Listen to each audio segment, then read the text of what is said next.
Halo, this is Insomnia. Kami ada di belakangmu. Halo semua, aku Siska. Aku mau cerita tentang kejadian mistis yang pernah bikin geger kampungku pada tahun 2013 lalu. Aku tinggal di salah satu desa di Ciamis, Jawa Barat. Desa aku ini masih banyak sawah dan pepohonan. Meski sangat asri, tapi jarak antar rumah tuh padat. Jadi di kiri dan kanan itu rumah tetanggaku. Depannya adalah jalan besar untuk mobil dan motor melintas. Seberang jalan juga rumah-rumah tetangga. Desa aku ini memang desa yang menyenangkan karena penduduknya suka berbaur dan saling membantu. Beda dengan perkotaan yang biasanya cuma mikirin diri sendiri dan seringnya diem di rumah aja. Nah, waktu itu di bulan Oktober, aku inget banget ada salah satu tetangga yang datang ke rumahku. Ia cerita ke mama, ia curhat kalau dia kehilangan duit. Aku tahu itu soalnya mereka lagi cerita di teras rumah. Yang kebetulan aku dan dua temanku bernama Rido dan Dewi lagi duduk di teras juga. Sambil duduk, kita semua tuh ngupingin obrolan mereka. Tetangga aku ini cerita ke mama kalau dia kehilangan duit 500.000. Terus mama nanya, apa naruh duitnya sembarangan atau enggak diambil sama keluarga? Si ibu yang kehilangan duitnya ini udah nanya ke keluarganya sendiri dan emang gak ada yang ngaku. Tentu si ibu ini gak mau nuduh keluarganya sendiri. Terlebih kehilangan duit ini adalah kejadian yang pertama. Apa ada maling ya kak di desa kita? Dewi bertanya sambil berbisik. Aku cuman menggeleng sembari mengangkat bahu. Sudah 17 tahun tinggal di sini, rasa-rasanya belum pernah ada yang kemalingan. Ya udahlah biarin aja, urusan dia itu mah, ucap Rido acuh. Kemudian lusanya di sore hari, saat aku lagi jajan di warung, aku dapat cerita yang sama lagi. Warungnya itu lumayan besar. Di depan tempat jualannya itu ada meja dan kursi untuk tempat santai. Di situ ada dua orang bapak-bapak yang lagi duduk sambil ngerokok. Salah satu bapak itu mengeluh karena kehilangan duit. Karena aku posisinya lagi membeli makan, jadi gak terlalu fokus dengerin obrolan mereka. Cuman memang yang aku denger ada yang kehilangan duit. Di malam harinya pukul 10, aku masih nonton TV sambil tiduran. Aku nonton di ruang tengah sendirian, karena keluargaku yang lain udah pada tidur. Begitupun dengan adikku yang berumur 5 tahun. Saat aku sedang fokus nonton, tiba-tiba ada suara benda jatuh di dapur. Suara itu terdengar seperti suara gelas plastik. Posisi dapur tepat berada di belakang aku. Jadi aku nonton TV sambil membelakangi dapur.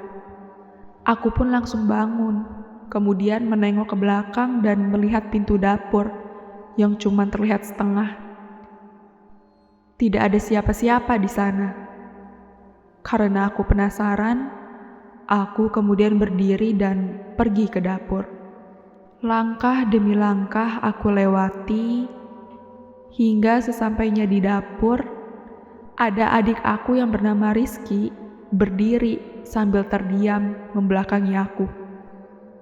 Loh, Dek, kok kamu belum tidur?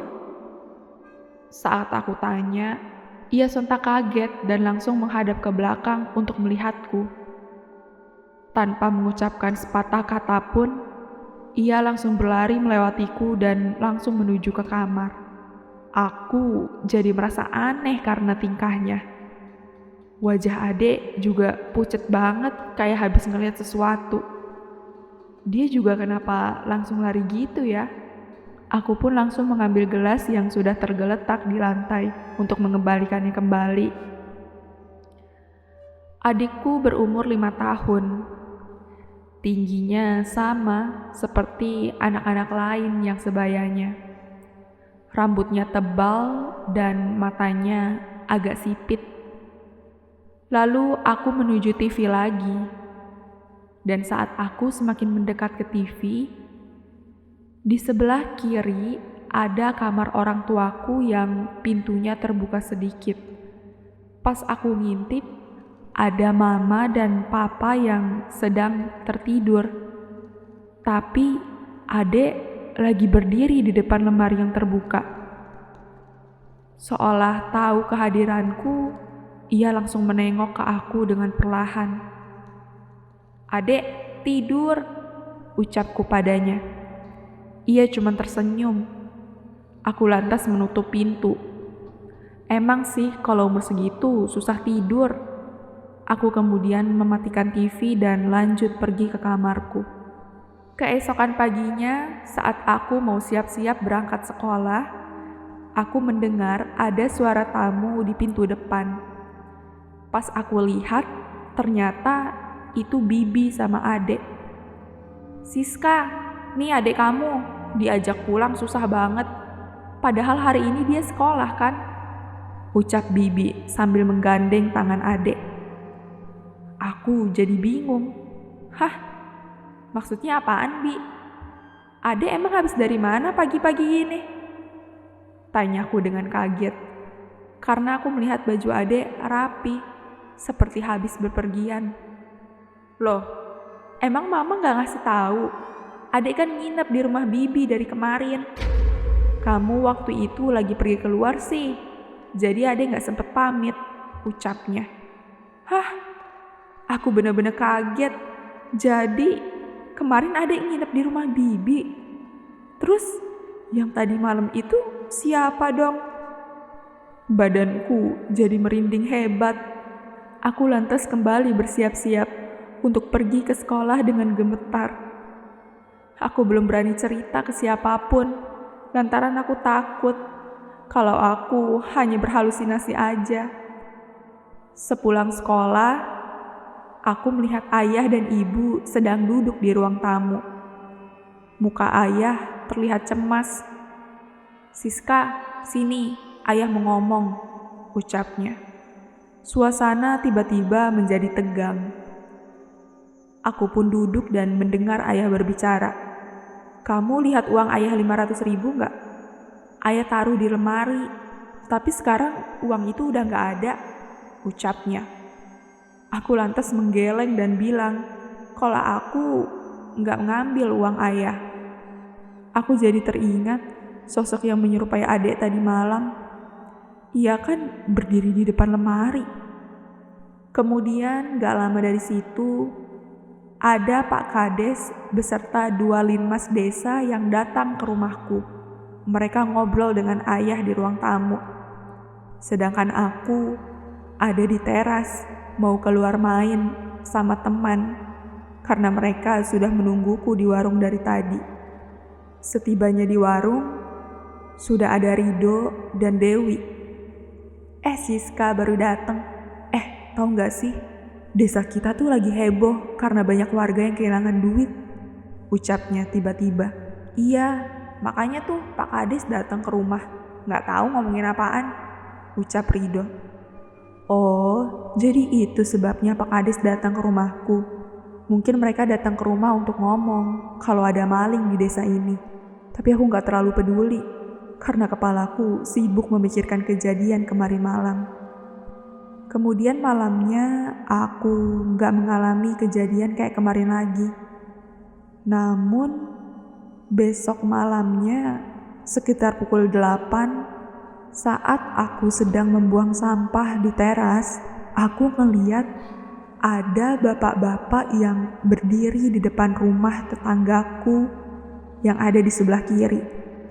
Jadi antara rumahku dan rumah tetangga sebelahku itu pembatasnya hanya jalan kecil dan pohon aja. Jadi kalau dari teras memang kelihatan ada orang yang lagi berdiri di depan rumah tetanggaku itu. Aku kemudian mengerutkan alis untuk melihat lebih fokus. Ternyata saat dilihat dengan jelas, itu adalah bapaknya Rido. Dia ngapain di situ? Dia berjalan mondar-mandir. Tapi kok kayak ada yang aneh. Badannya terlihat membungkuk. Tangannya terlipat ke belakang seperti kakek-kakek.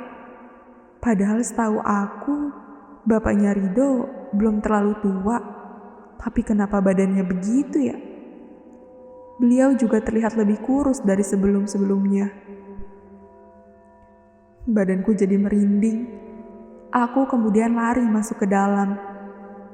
Di dalam rumah, aku menuju ruang tengah untuk kembali menonton TV.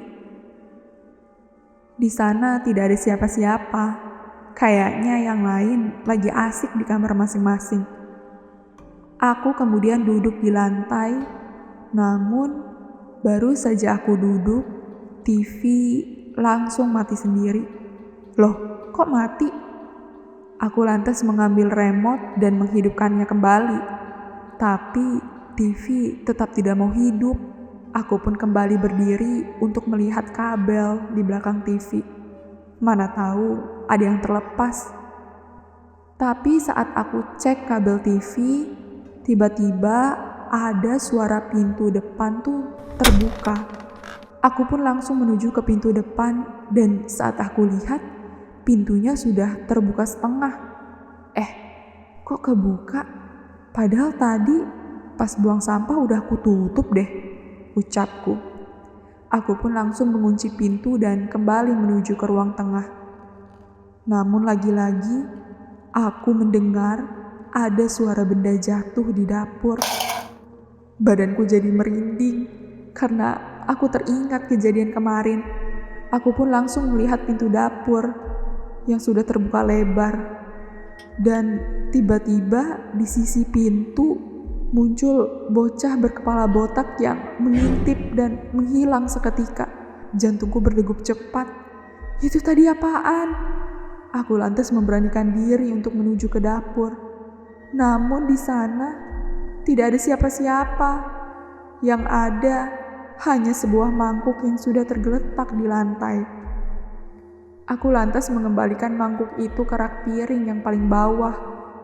Dan saat aku letakkan mangkuk itu di pojok kanan, tiba-tiba ada penampakan bocah berkepala botak lagi. Kali ini wajahnya terlihat jelas, kulitnya putih pucat. Ia tersenyum padaku. Aku lantas jatuh terduduk sambil berteriak. "Ada apa, Kak?" ucap mamaku yang datang dengan panik. "Tuyul, Mah, ada tuyul," ucapku dengan histeris. Badanku merinding hebat, tanganku gemetar. Aku benar-benar lemas melihat tuyul tadi. Aku pun duduk di lantai sambil menangis. Kenapa dia bisa ada di sini? Ya ampun. Singkat cerita, setelah kejadian itu, aku menceritakan semua keanehan yang aku alami di rumah, termasuk saat aku melihat Bapak Rido yang bertingkah aneh. Ternyata yang pernah melihat tingkah aneh itu bukan aku saja, melainkan ada satu orang saksi lainnya yang pernah melihat secara langsung. Warga pun langsung ramai-ramai mendatangi rumah Pak Rido. Dan setelah ditelusuri, ternyata benar ia melakukan pesugihan tuyul putih. Ternyata tuyul itu yang mengambil uang warga selama ini. Rido yang mendengar ini semua tidak percaya. Ia sangat kaget dan tidak menyadari kalau selama ini bapaknya lah yang memelihara tuyul. Pantes aja, Bapak udah 6 bulan terakhir tingkahnya aneh banget. Dia seperti sedang menyembunyikan sesuatu. Tengah malam, aku pernah lihat dia kayak lagi ngomong sama orang. Aku kira bapak tuh lagi mengigau, ucap Rido. Raut wajahnya sangat kecewa. Di rumahku ada satu kamar bagian belakang. Tiap malam, bapak ke kamar itu terus. Aku mikir, mungkin itu ruangan tempat bapak beristirahat. Lagi pula, pas aku masuk ke dalam kamarnya, itu tuh kosong, gak ada apa-apa. Jadi, aku gak curiga sama sekali. Ucapnya lagi. Kali ini, ia terlihat kesal sambil menahan tangis. Ternyata bapak selama ini memelihara tuyul putih.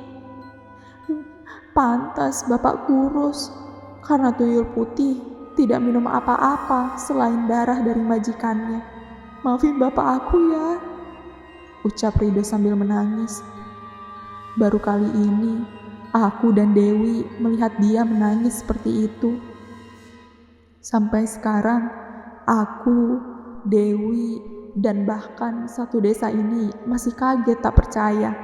Bagaimana mungkin Bapak Rido, seorang pria yang dikenal dengan kedermawanannya, ternyata memelihara tuyul putih di desaku.